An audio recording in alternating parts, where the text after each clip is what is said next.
Hello नमस्कार साथियों, GCP science classes में आपका हार्दिक अभिनंदन है।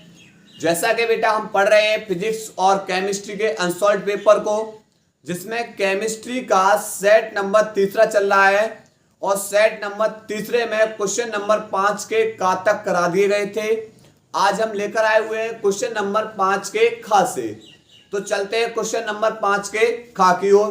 क्या कहता है क्वेश्चन नंबर 5 का खा, चलो समझते हैं।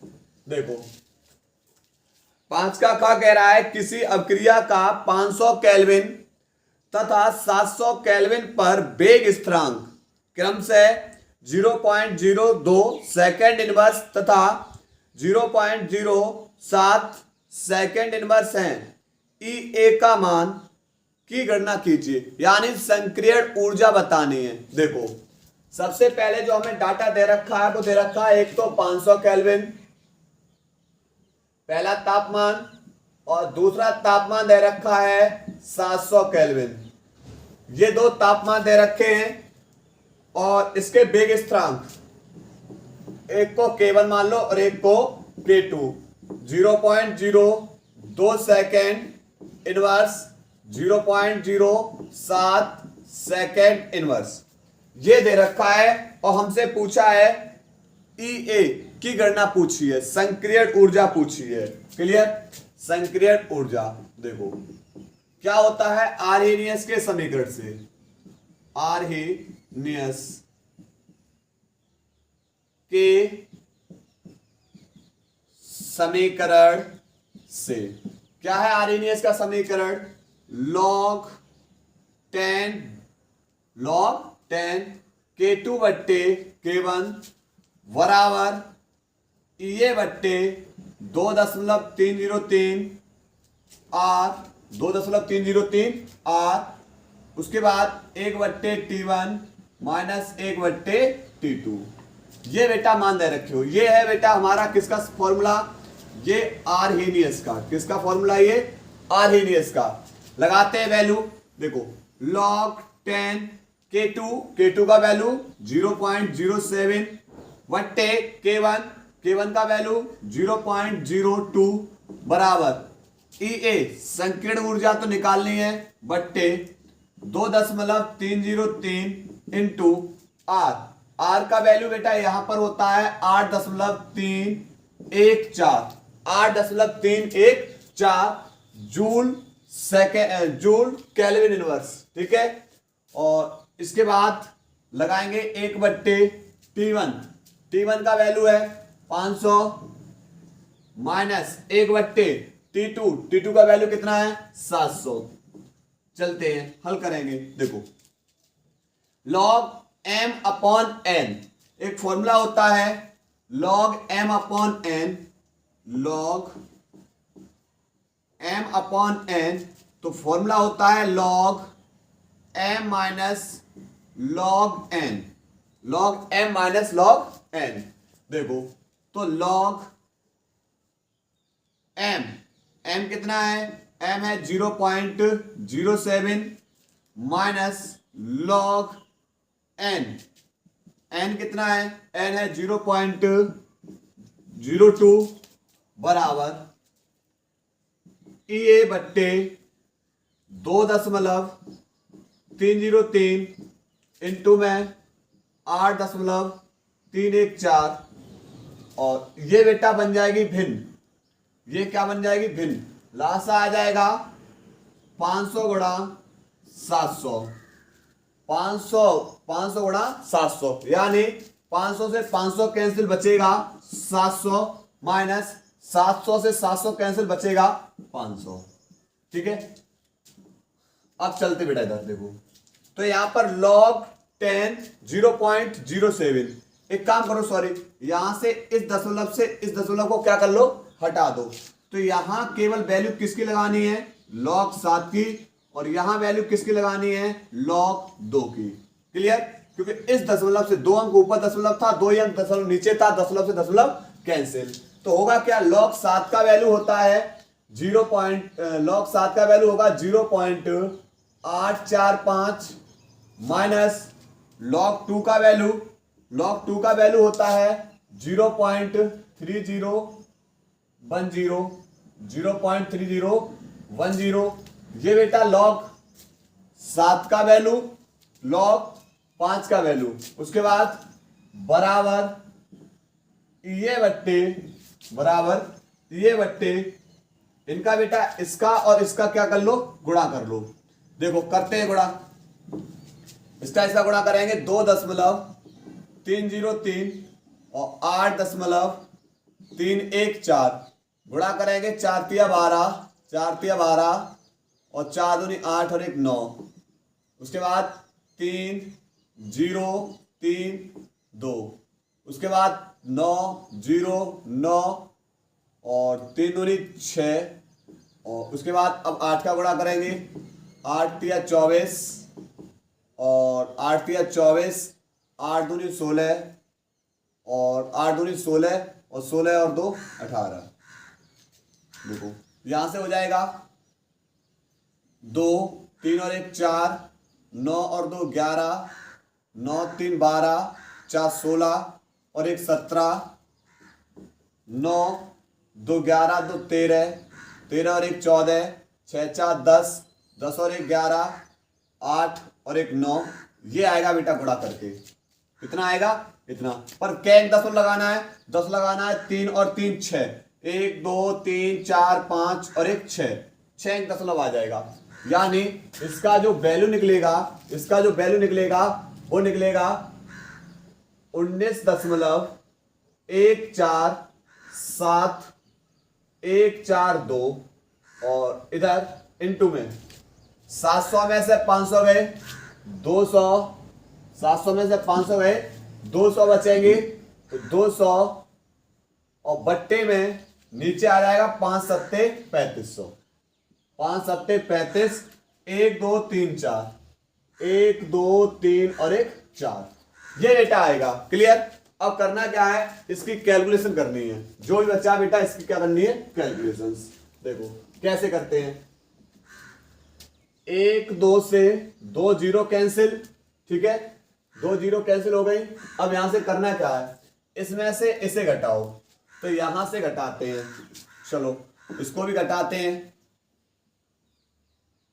0.845 में से घटाओगे, दशमलव के नीचे दशमलव, 0.3010 घटाएंगे 0 4, उसके बाद यहां पर 4 और 5, यानी 0. यहां पर बचेगा 0.544, 0.544, 0.544 बराबर ये बट्टे 19.14742 इंटू में ऊपर 2 और बट्टे नीचे हैं 3500। अब करना क्या है, हमें निकालना है ई को। किसको निकालना है, ई को। तो शेष जितने भी बेटा उन्हें विपरीत ओर भेज दो। शेष को क्या करो, विपरीत ओर भेज देंगे। तो विपरीत ओर चलो भेजते हैं। देखो यहां पर हो जाएगा 0.544, ये दोनों के दोनों भाग में है, दूसरी तरफ जाके गुणा में, दूसरी तरफ जाके किस में हो जाएंगे, गुणा में। 4 2 इंटू में 3500 और ये बेटा किस में है, ये हमारा भाग में है, गुणा में है, दूसरी तरफ जाके किस में आ जाएगा, भाग के अंदर। और बचेगा कौन हमारा, ई। अब जो बचा है वो सिर्फ कैलकुलेशन के लिए बचा हुआ है। ठीक है, चलो कैलकुलेशन करते हैं। देखो यहां से करना क्या है, इसे 2 से काट लो, ये संख्या 2 से कट जाएगी, इसे काट लो। 0 2 दूनी 4, 2 सत्ते 14 और 2 दूनी 4। क्लियर।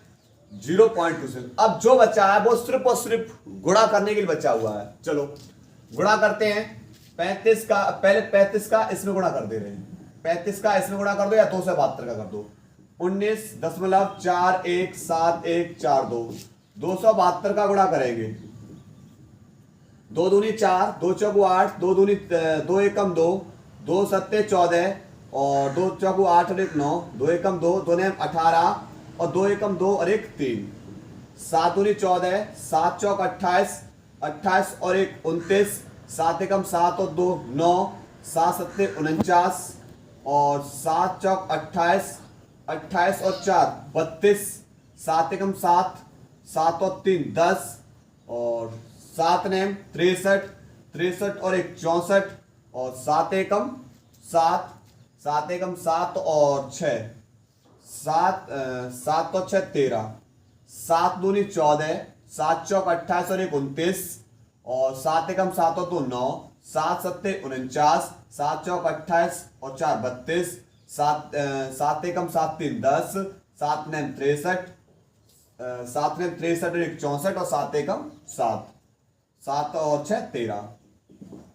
उसके बाद 2 का फिर से गुणा करेंगे, 4 8 2 4 9 2 8 3 जोड़ेंगे, 4 8 4 12, 8 और 4 12, उसके बाद 9 और 2 11 और 4 11 और 4 15 और 9 और 4 13, 9 और 4 13, 13 और 8 13 और 8 21, 21 और 1 22, 9 9 18 2 20 और 2 22, 4 4 8 और 4 12, 8 और 9 8 और 9 17, 17 और यहाँ से 17 और 17 2 19 और यहाँ से 4 और 3 7 और 2 9, 9 और 1 10, 8 8 और 3 11, 11 और 1 12, 3 और 1 4, 4 और 1 5। यानी ये गुणा करके आएगा बेटा, क्या एक दशमलव है, 1 2 3 3 ये रहा, 1 2 3 4 5 6 6 ये रहा, तो 6 और 3 9 दशमलव, 2 2 4 2 6 2 8 और 1 9। यहां पर आएगा जो संकीर्ण ऊर्जा निकलेगी वो कितनी निकलेगी, यहां से गुणा करने के बाद EA बराबर वो निकलेगा 5.20 इंटू में, उसके बाद 3500, बस इतना कर दो बेटा बस, ठीक है। अब करना क्या है, अब यहां से 35 का गुणा इसके अंदर कर दो, 52 के अंदर, 5 दूनी 10 55 25 और 1 26, 3 दूनी 6 3 दूनी 6 और 5 15, तो 5 दूनी 10 और 55 25 और 1 26, 3 दूनी 6 और 5 15, 0 6 6 12, 5 2 7 और 1 8 और 1। यानी जो संकीर्ण ऊर्जा निकलेगी EA बराबर वो निकलेगी 18 20, पर यहां पर कितना करना है, 1 2 3 0 बढ़ा देना है, 3 0 के अंक बाद 10 लगाना है, 2 अंक बाद क्या लगा देना है, 10 लगा देना है, तो 2 अंक बाद 10 लगा देंगे यहां से, तो 2 अंक बाद 10 लगा जाएगा। ये बेटा निकलेगी हमारी जूल में, संकीर्ण ऊर्जा किस में निकलाएगी, जूल के अंदर। नोट करिए सवाल को।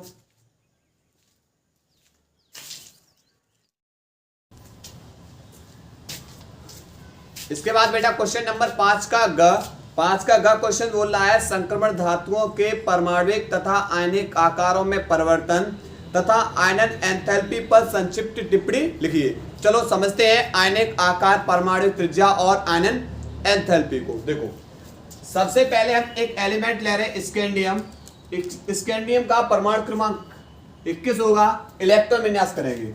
देखो 1s2 2s2 2p6 3s2 3p6 4s2 और 3d1। 3d कौन सा होगा, 1 होगा। अब इसका अंतिम इलेक्ट्रॉन इसमें किसमें प्रवेश कर रहा है, डी उपकोष में, और इसका सबसे बाहरी ऊर्जा स्तर कौन सा है, चौथा कोष। कौन सा है, चौथा कोष। यानी ये होगा कि ये हमारा, जैसे ये हमारा नाविक है,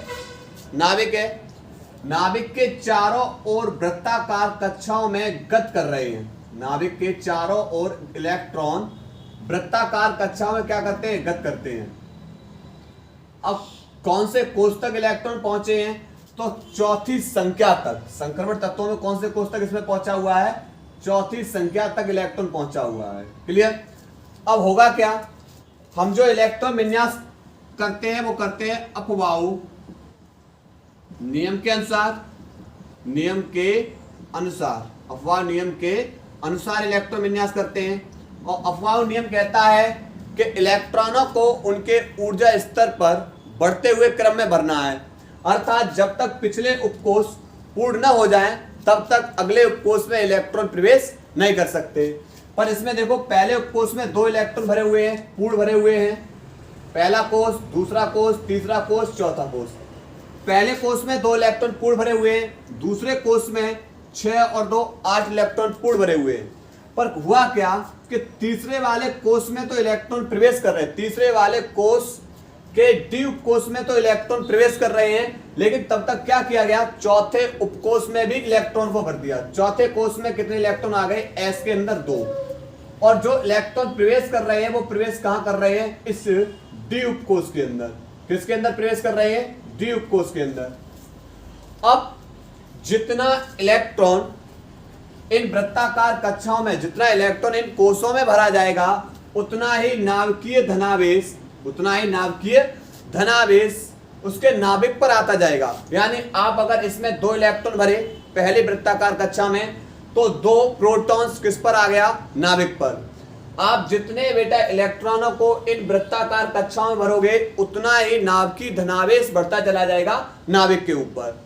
लेकिन होगा क्या, अपवाह नियम से डी कक्षक तो पहले 3D उपकोष पूर्ण होना चाहिए था। 3D उपकोष कैसा होना चाहिए था, पूर्ण होना चाहिए था। उसके बाद 4s में इलेक्ट्रॉन प्रवेश करना था। लेकिन होगा क्या, यहाँ पर 4 में भी इलेक्ट्रॉन प्रवेश कर गए और 3D में भी, 3D उपकोष में इलेक्ट्रॉन प्रवेश कर रहे हैं। अब 3D उपकोष अपूर्ण होने की वजह से इसमें प्रतिकर्षण का बल शुरू हो जाएगा। चौथे कोष की संख्या में और 3D कोष में इनमें कैसा हो जाएगा, प्रतिकर्षण बल शुरू हो जाएगा। और क्या होगा, ये नाभिकीय आवेश इलेक्ट्रॉनों को अपनी ओर खींचना शुरू हो जाएगा। क्यों, क्योंकि यहां पर ये तीसरा उपकोष पूर्ण नहीं है, और अपूर्ण होने की वजह से और यहां पर इनके बीच प्रतिकर्षण बल की वजह से यह नाभिक इलेक्ट्रॉनों को अपनी ओर खींचना शुरू हो जाएगा, जिससे इस नाभिक की परमाणुविक त्रिज्या कैसी हो जाएगी, घटना शुरू हो जाएगी। अर्थात परमाणु सिकुड़ना शुरू हो जाएगा, परमाणु में संकुचन हो जाएगा। क्लियर, तो यही है कि संक्रमण धातुओं की परमाणु त्रिज्याएं एस व पी के कैसी होती है, मध्य, क्योंकि डी ब्लॉक के मध्य होते हैं। उसके बाद यहां पर लिखा है कि सामान्यतः एक श्रेणी में डी ब्लॉक तत्वों की परमाणु त्रिज्याएं परमाणु क्रमांक बढ़ने पर क्या होती हैं, घटती हैं। इसका कारण यह है कि परमाणु क्रमांक में वृद्धि के साथ साथ प्रभावी नाभिकीय आवेश में भी वृद्धि होती है।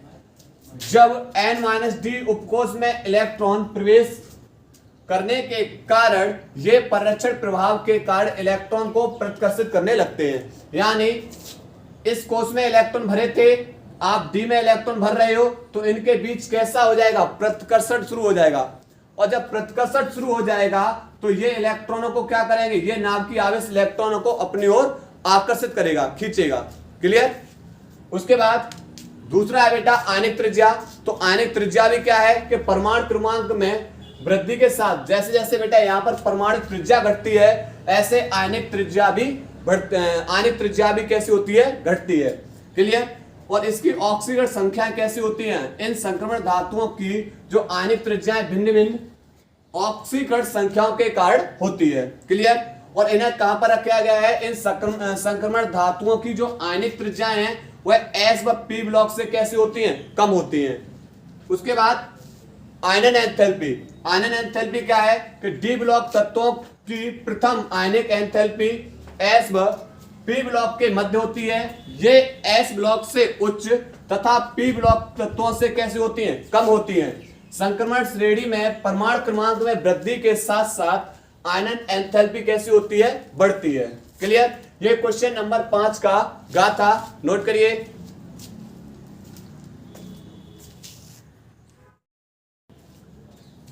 इसके बाद बेटा क्वेश्चन नंबर 5 का घ। 5 का घ क्वेश्चन क्या कह रहा है, 5 का घ क्वेश्चन कह रहा है उपसय संयोजक यौगिकों के क्रिस्टल क्षेत्र सिद्धांत की व्याख्या कीजिए। यानी क्रिस्टल क्षेत्र सिद्धांत की व्याख्या कीजिए। वेरी इंपॉर्टेंट क्वेश्चंस, CFT और BBT very important questions board exam की दृष्टि से 2025 काफी ज्यादा महत्वपूर्ण क्वेश्चन है ये। देखो ये दिया था H बैथे ने, और H बैथे ने बताया था, क्या बताया था कि जब कोई लिगेंड केंद्रीय धातु परमाणु के संपर्क में जाता है तो केंद्रीय धातु परमाणु के जो समान ऊर्जा के डी कक्षक हैं, इन डी कक्षकों का असमान ऊर्जा के डी कक्षकों में विपाटन हो जाता है। यह विपाटन दो समूहों एक Eg और एक T2G में होता है और इनके बीच जो ऊर्जा अंतराल होती है वह ऊर्जा अंतराल 10 dq या डेल्टा का होता है। क्लियर। तो यहां पर डी कक्षकों का यह विपाटन दो प्रकार से होता है। नंबर 1 अष्टफलकीय संकुलों में क्रिस्टल क्षेत्र विपाटन। इसमें क्या होगा कि डी कक्षक जो केंद्रीय धातु परमाणु है इसका यह है समान ऊर्जा के डी कक्षक, समान ऊर्जा के डी कक्षक, और ये रही ऊर्जा स्तर इसका, ये है ऊर्जा। अच्छा, इन बॉक्सों में डी कक्षक है तो कितने बॉक्स बनेंगे? 5, क्योंकि एक बॉक्स में 2 इलेक्ट्रॉन जाएंगे। इस बॉक्स का नाम है डी एक्स वाई, इस बॉक्स का नाम है डी वाई जेड, इस बॉक्स का नाम है डी जेड एक्स, इस बॉक्स का नाम है D Y square minus K Z X square minus K Y square, X square minus K Y square, और इसका नाम है डी जेड स्क्वायर। अब क्या होगा, ये समान ऊर्जा के जो ये डी कक्षक हैं, ये समान ऊर्जा का डी कक्षक ये 2 भागों में विपाटित हो जाता है। कितने भागों में विपाटित हो जाता है? 2 भागों में। कौन कौन से? एक हो जाता है Eg और एक होता है T2G। लेकिन अष्टफलकी में ऊपर होगा Eg और Eg के अंदर 2 बॉक्स आते हैं। एक आता है D x square minus K Y square और दूसरा डी जेड स्क्वायर। जबकि दूसरा बेटा जो बटेगा वो बटेगा T2G, दूसरा समूह है, और इसके अंदर आते 3 बॉक्स। एक होता है डी एक्स वाई, दूसरा डी वाई जेड और तीसरा डी जेड एक्स। ये और इन दोनों के बीच जो ऊर्जा अंतराल होता है वो 10 dq या डेल्टा का होता है। दोनों समूहों के बीच जो ऊर्जा अंतराल होता है वो 10 dq या डेल्टा का होता है। Eg और समान ऊर्जा से Eg का जो अंतराल होगा वो 10 dq का होता है, वो 6 dq का होता है, और समान ऊर्जा से और Eg T2G का जो अंतराल होगा वो होगा 4 dq का। ये आती है अष्टफलकी के अंदर आकृति। ये वाली संरचना किसके अंदर हो जाएगी? अष्टफलकी में, कि जो Eg ऊपर और T2G कहा जाएगा नीचे। ऐसे ही दूसरा जो विपाटन होता है वो होता है चतुष्क। दूसरा विपाटन है चतुष्क फलकीय संकुलों में क्रिस्टल क्षेत्र विपाटन। चतुष्फलकी संकुलों में क्रिस्टल क्षेत्र विपाटन।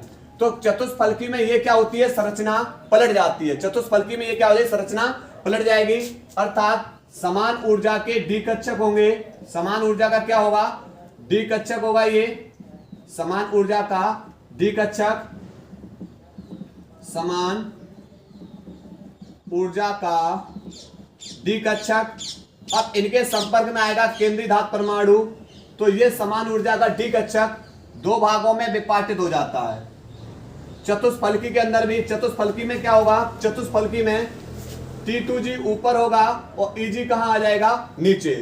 दोनों के बीच जो ऊर्जा अंतराल होगा वो 10 dq का होगा। T2G के अंदर 3 बॉक्स और Eg के अंदर कितने होंगे? 2 बॉक्स, और ये बढ़ जाएगा असमान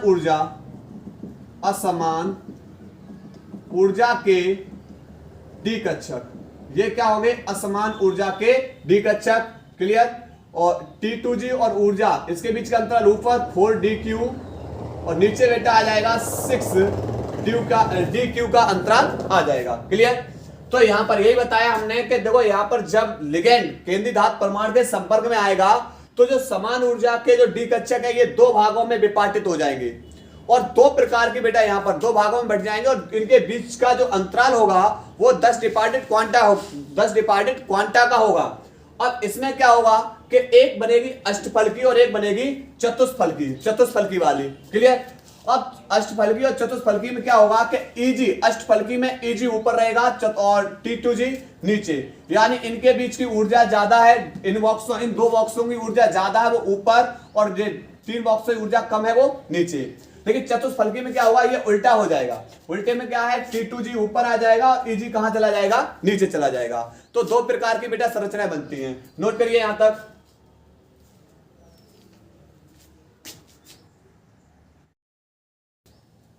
इसके बाद बेटा इसी का अनुप्रयोग क्या है, अनुप्रयोग देखो, उपसह संयोजक यौगिकों के अंदर रंग, पहला अनुप्रयोग क्या पढ़ रहे हैं, उपसह संयोजक यौगिकों के रंग, यानी डी ब्लॉक जो संक्रमण धातुएं होती हैं, वो संक्रमण धातुएं अधिकांशतः विलयन के अंदर कैसी होती है, रंगीन होती हैं।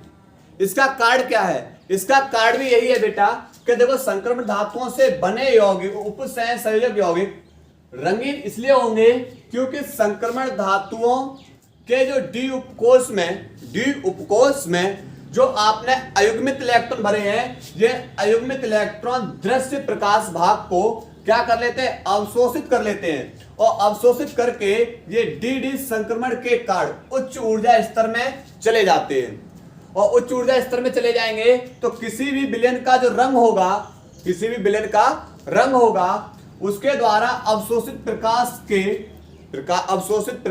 के रंग का क्या होगा, पूरक होगा। यानी ये रंगीन इसलिए होंगे बेटा, ये क्या करते हैं, अयुग्मित इलेक्ट्रॉन प्रकाश को क्या करते हैं, अवशोषित करते हैं, और अवशोषित करने के बाद ये क्या करेंगे, ये अवशोषित प्रकाश के कैसे हो जाते हैं, पूरक हो जाते हैं। जैसे यहां पर एक एग्जांपल लिया COCN का होल 6 इस पे 3 आयन, लेकिन जब इसने इलेक्ट्रॉन का अवशोषण किया उस समय बेटा इसका रंग कैसा है, बैंगनी रंग है, लेकिन उपसह संयोजन यौगिकों का जो रंग है वो कैसा था, हल्का सा पीला। इसी प्रकार एक अगला एग्जांपल TiH2O इस पे 3+ है, इसका जो नीला रंग है, उपसह अवशोषित प्रकाश में जब इलेक्ट्रॉन ग्रहण किया गया तब इसका नीला रंग है, लेकिन उपसह संयोजक यौगिक में इसका कैसा है, नीला लोहित रंग, नीला कैसा है बेटा, इसका लोहित रंग है। क्लियर, तो ये इसका क्या है, अनुप्रयोग है CFT का, नोट करिए।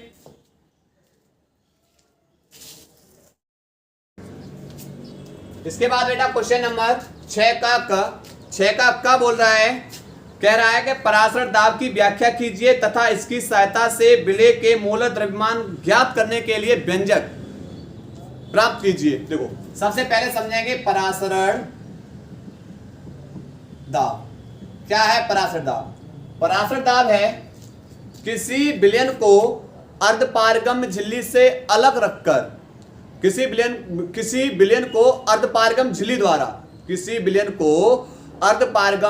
झिल्ली द्वारा विलायक से अलग रखकर परासरण की क्रिया को रोकने के लिए विलयन पर लगाया गया अतिरिक्त न्यूनतम दाब क्या कहलाएगा, परासरण दाब कहलाता है। चलो लिखते हैं परिभाषा लिखेंगे,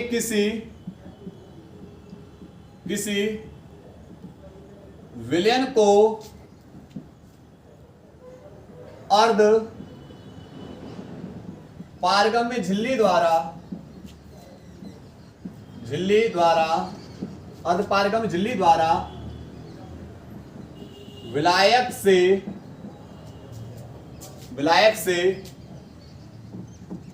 अलग रखकर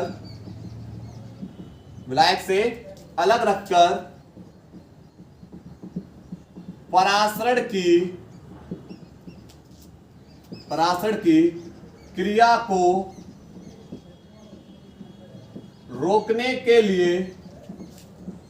रोकने के लिए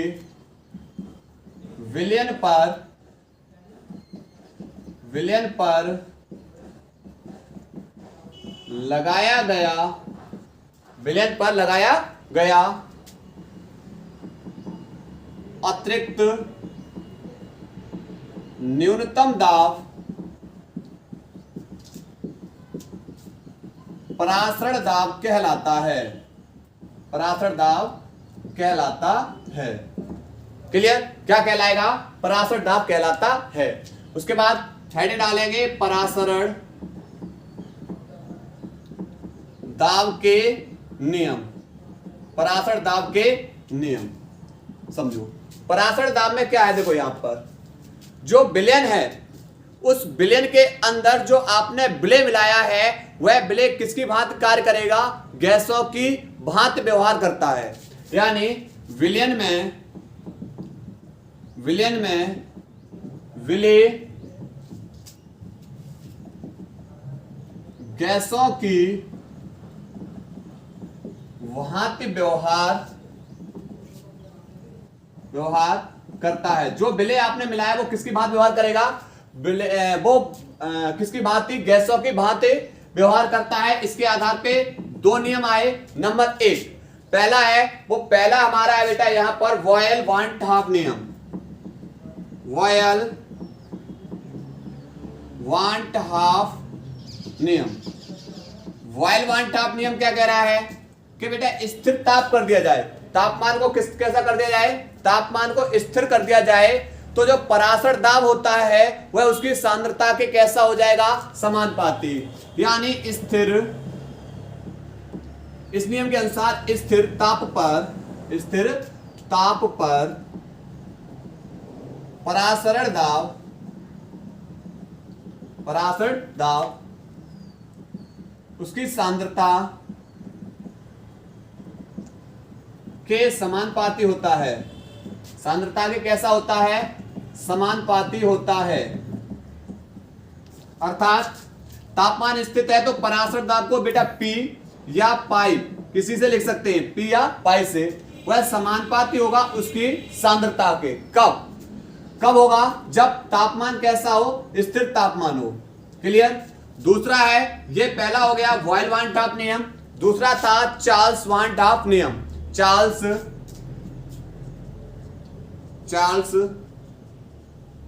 वांट हाफ नियम।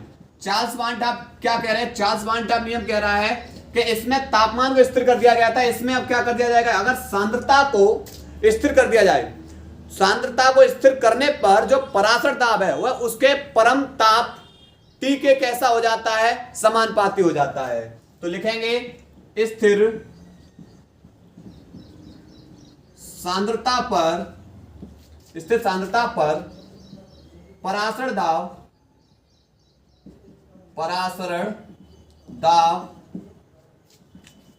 उसके परम ताप T के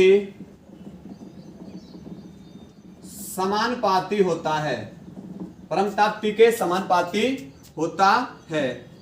अर्थात सांद्रता जब समानुपाती है, जब सांद्रता स्थिर है, तो जो पराशर दाब है P या पाई वह किसके समानुपाती हो जाएगा, वह उसके परम ताप T के कैसा हो जाएगा, समानुपाती। क्लियर। इसे इक्वेशन नंबर 1 और इसे इक्वेशन नंबर क्या डाल दिया हमने, 2। समीकरण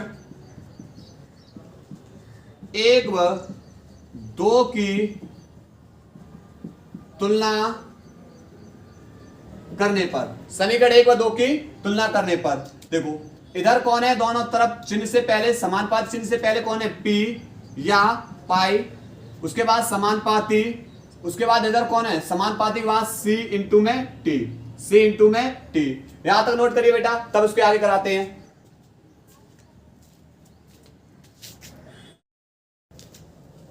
देखो इसके बाद बेटा P या पाई समानुपाती का जब भी चिन्ह हटेगा एक कांस्टेंट आएगा, बराबर का चिन्ह आएगा, एक कांस्टेंट लेकर आए हम S ले आए या R ले आए, कहीं R हो सकता है कहीं S हो सकता है, C इंटू में T, जहां S क्या है, S हमारा है गैस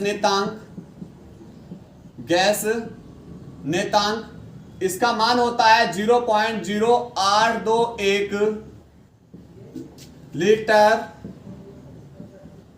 वायुमंडल mole inverse kelvin inverse, mole inverse kelvin inverse. Clear. C हमारी क्या है, C सांद्रता है, C क्या हमारी सांद्रता। तो एक फॉर्मूला P बराबर क्या हो जाएगा, P या पाई बराबर SCT या CHT। सांद्रता है और सांद्रता बराबर होती है, सांद्रता बराबर होगी मोल वट्टे आयतन। अब मोल किसके होंगे, तो मोल होंगे हमारे विलेय के, किसके होंगे, विलेय के मोल वट्टे आयतन। और मोलों की संख्या को बेटा किससे लिखेंगे, N से, वट्टे आयतनों किससे लिखेंगे, V से। अर्थात सांद्रता C बराबर क्या लगाएंगे, N/V। अर्थात P या पाई बराबर S इंटू में, C की जगह क्या लगाएंगे, C की जगह N/V इंटू में T। क्लियर। दूसरा फॉर्मूला ये हो जाएगा। इसके बाद हमें पता है बेटा क्या, मोल बराबर होता है भार वट्टे अड़भार। मोल बराबर होता है भार बट्टे अड़भार।